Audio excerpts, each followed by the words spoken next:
আসসালামু আলাইকুম প্রিয় ওমান প্রবাসী ভাই ও বোনেরা, আজকে এই ভিডিওর মাধ্যমে আমি আপনাদের ওমানের যে স্বর্ণের দামটা আছে 21, 22, 18 ও 24 এবং 4টা ক্যারেটেরই স্বর্ণের দাম আমি আপনাদের জানিয়ে দিব এবং স্বর্ণ আপনারা কিভাবে কিনবেন বিস্তারিত এই ভিডিওতে জানতে পারবেন।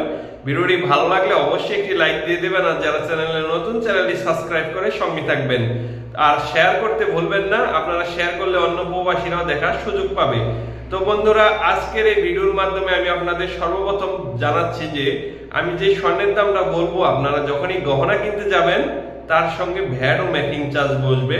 ওমানের যে ভ্যাটটা, এটা অন্যান্য জিনিসের মতোই শতকরা 5 রিয়াল, স্বর্ণের উপরেও ভ্যাট। আর আপনারা যদি গহনা কিনতে যান সেক্ষেত্রে কিন্তু মেকিং চার্জ বসবে গ্রাম প্রতি 2 রিয়াল, 2.5 রিয়াল এবং 1.5 রিয়াল।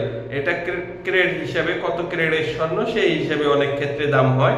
যেমন 22 ক্যারেট এবং 24 ক্যারেটেরটা এবং 21 ক্যারেটেরটা 2 রিয়াল করে হয় মেকিং চার্জ, 18 ক্যারেটেরটা একটু কম হয়। তো বন্ধুরা, যদি আজকে আপনারা 18 ক্যারেট 1 গ্রাম স্বর্ণ কিনতে চান সেক্ষেত্রে আপনাদের লাগবে 80 রিয়াল 170 পয়সা করে। আর আপনারা যখনই গহনা কিনতে যাবেন তখন ভ্যাট ও মেকিং চার্জ আলাদা করে বসবে। আপনারা যদি আজকে 21 ক্যারেট স্বর্ণ কিনতে যান সেক্ষেত্রে লাগবে 29 রিয়াল করে এবং সাথে ভ্যাট ও মেকিং চার্জ আলাদা করে বসবে যখন গহনা কিনতে যাবেন। আপনারা পাশাপাশি যদি আজকে 24 ক্যারেট 1 গ্রাম স্বর্ণ কিনতে চান সেক্ষেত্রে আজকে আপনাদের 32 রিয়াল 800 পয়সা করে লাগবে। আর আপনারা যখনই গহনা কিনতে যাবেন ভ্যাট ও মেকিং চার্জ আলাদা করে বসবে।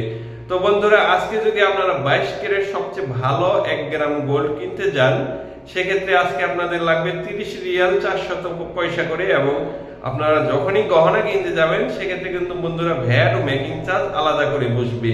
তো আপনারা যখনই 1 ভরি স্বর্ণের কথা অনেকে প্রশ্ন করেন, তো ভাইয়েরা এক ভরি স্বর্ণ হয় 11.664 মিলিতে। আর আপনাদের আমি যে রেটটা বললাম 11.664 মিলি দিয়ে যদি গুণ করেন তাহলে 1 ভরি স্বর্ণের দামটা এসে যাবে। তো আজকের মতো এই ছিল সর্বশেষ আপডেট। আর স্বর্ণ নিয়ে যদি আপনাদের কোনো প্রশ্ন থাকে আপনারা কমেন্ট করে আপনাদের মতামত জানাতে পারেন। ধন্যবাদ। আজকের মতো এখানে বিদায় নিব। আপনারা সকলে ভালো থাকবেন। আপনাদের জন্য রইল অনেক অনেক শুভকামনা।